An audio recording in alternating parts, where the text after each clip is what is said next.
सुर में गाना सीखिए पाधानीसा ऐप के साथ। AI powered personal music teacher from Saregama.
தானா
मैं किसानों से अक्सर बातें करता हूँ और मैं नहीं मानता कि किसान जाहिल लोग हैं, उनसे क्या ऐसी बड़ी बातें करें। मैं इसको नहीं मानता। मैं किसानों को भी समझाने की कोशिश करता हूँ कि दुनिया का क्या रंग है, क्या बातें हुई हैं। मुमकिन है सब बातें मेरी न समझे, लेकिन बहुत कुछ समझ जाते हैं। मेरा आखिर में भरोसा हिंदुस्तान में यहाँ के आम जनता पर है और मैं समझता हूँ वो बहुत अच्छी है। हाँ, बेवकूफ़ी करती है, लड़ती है, सब कुछ, लेकिन अच्छी है, फिर भी तगड़ी है, कमर उसकी सीधी है। और अगर इसी तरह से आपको भी समझना है, अगर आप समझते हैं तब आपका ताल्लुक़ संबंध उन लोगों से अच्छा होगा। कोई आदमी कोई पढ़ा नहीं सकता, कोई पढ़ाने वाला अध्यापक हो, कोई टीचर हो, बच्चों को बेवकूफ़ समझ के पढ़ाने आएगा ना। बच्चे, ये उसकी बेवकूफ़ी की निशानी है, वो पढ़ा नहीं सकता इस तरह से। समझना चाहिए कि जो बातें आप कहती हैं वो समझेंगे अगर आप में समझाने का मादा हो, और इस तरह से उनमें एक उत्साह दिलाना, जोश दिलाना, और ये समझाना कि कोई मुल्क बढ़ता नहीं है बग़ैर मेहनत के, परिश्रम के। कोई जादू नहीं है, न ज्योतिष है, न कुछ है। परिश्रम, मेहनत है, और मेहनत के पीछे समझ है। और आजकल की दुनिया को समझना है, आजकल की ताकतों को। आजकल बड़ी ताकत है, बिजली है बड़ी ताकत। अब बिजली ना हो तो एकदम से हमारे हाथ पैर कट जाते हैं। बिजली खाली रोशनी के लिए नहीं, लेकिन बिजली से हज़ार काम हो सकते हैं। आजकल आप एटम बम का सुनते हैं, उससे और बेइंतहा ज़्यादा ताकत की चीज़ है। अभी पूरी काम में नहीं आती वो, लेकिन एटॉमिक एनर्जी पे काम हल्की हल्की दुनिया में चल रही है। सारी दुनिया है, हवाई जहाज़ हैं, जेट प्लेन्स हैं, एक 12 घंटे में यहाँ से लंदन पहुँचा देते हैं आपको। कल होगा यहाँ से 2-4 घंटे में पहुँचा दें। अजीब दुनिया है, चाँद की तरफ जाते हैं, सब बदल रही है दुनिया। ऐसे मौके पे हम जिंदा हैं। ऐसे मौके पे हमारे दिमागों को तेज़ होना चाहिए और खुला होना चाहिए, समझ सकें, खाली गड्ढे में फंसे रहने से नहीं। तो मोटी बात है कि अकेला आदमी अलग काम करे, उसकी शक्ति बंधी हुई है, और ख़ासकर उसके पास थोड़ी भूमि हो। जब अधिक हो तो कर सकता है, अधिक अब किसी के पास रहती नहीं आजकल, हल्के हल्के कम होता जाता है। तो उनकी शक्ति जब ही होती है जब बजाय एक आदमी अलग काम करने के, वो सहकारी संघ में 100 आदमी, 200 आदमी, जो कुछ है 300 आदमी, 50 आदमी मिलकर करें, तो उनकी शक्ति बहुत हो जाती है। उससे लाभ होता है सबों को और देश को भी। इसीलिए हम चाहते हैं सहकारी संघ जब सब जगह हों। इस ढंग से आप ये नए दुनिया की बातें समझ सकते हैं। उसके साथ और बातें भी हैं, क्योंकि आजकल की नई दुनिया में समझने के लिए बच्चों का पढ़ाना होना चाहिए, बहुत आवश्यक है। सब बच्चों का, कोई हमारे देश में बच्चा ऐसा लड़का या लड़की नहीं होना चाहिए जिसको पढ़ने का मौका नहीं मिलता। हल्के हल्के होता जाता है। वो सब पढ़ें लिखें, इसलिए नहीं जैसे आजकल होता है, कोई ग्राम में पढ़ता लिखता है, पढ़ के फिर शहर में आके बाबू होना चाहते हैं। वो काम वाम करते हैं, एक मेज पे बैठ के कलम दवात चलाना चाहते हैं, बजाय इसके हाथ पैर से काम करें। इससे ग्रामीण जनता की हानि होती है और शहर में एक बेकारी बढ़ जाती है, न इधर के न उधर के। तो यूँ तो शहर में आना जाना ग्राम से शहर में होते ही है, होएगा, लेकिन हमें ग्राम को उठाना है। तो ग्राम में जो अच्छे लड़के लड़कियां हैं उनको वहीं रह के अपने परिश्रम से उठाना है, उसको सुंदर कर देना है।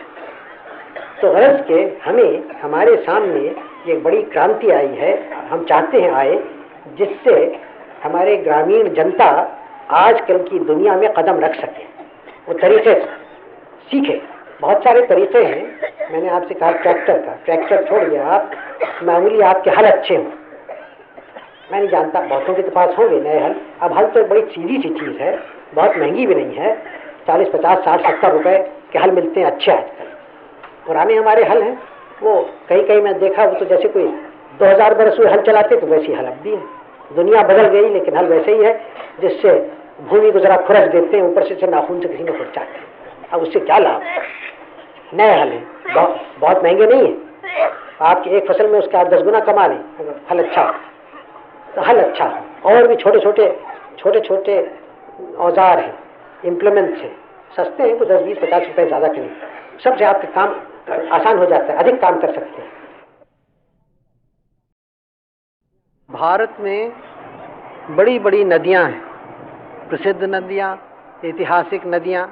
ऊपर आप जानते हैं सब, गंगा यमुना है, ब्रह्मपुत्र है, सिंधु नदी है, जिसके नाम से भारत का नाम हिंदुस्तान पड़ा बहुत दिन हुए। नर्मदा है, गोदावरी है, कृष्णा है, कावेरी है और इस तरह से बहुत नदियां हैं।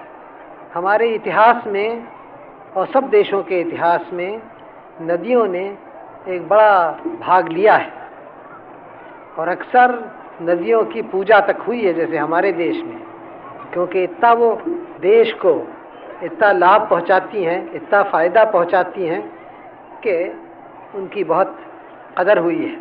और आप देखेंगे कि बड़े बड़े नगर और केंद्र सभ्यता के, संस्कृति के नदियों के किनारे उठे। हमारे बड़े बड़े नगर अक्सर नदियों के किनारे हैं भारत भर में। तो ये तो इतिहास ने हमें बताया है, लेकिन प्राचीन समय पर कुछ तो लाभ उठाया और भी इतिहास ने। कुछ नहरें बनी, इरिगेशन कैनाल्स बने, पानी ले गए ज़मीन पर, वो तो कुछ हुआ। लेकिन अब कुछ दिनों से ये और भी आवश्यक हो गया कि हम नदियों के पानी से पूरा लाभ उठाएं। एक तो नहर, कैनाल्स वगैरह जो खेती में काम आए, और दूसरे उसके पानी से हम बिजली पैदा करें और बिजली से कारखाने चलाएं और बहुत काम करें।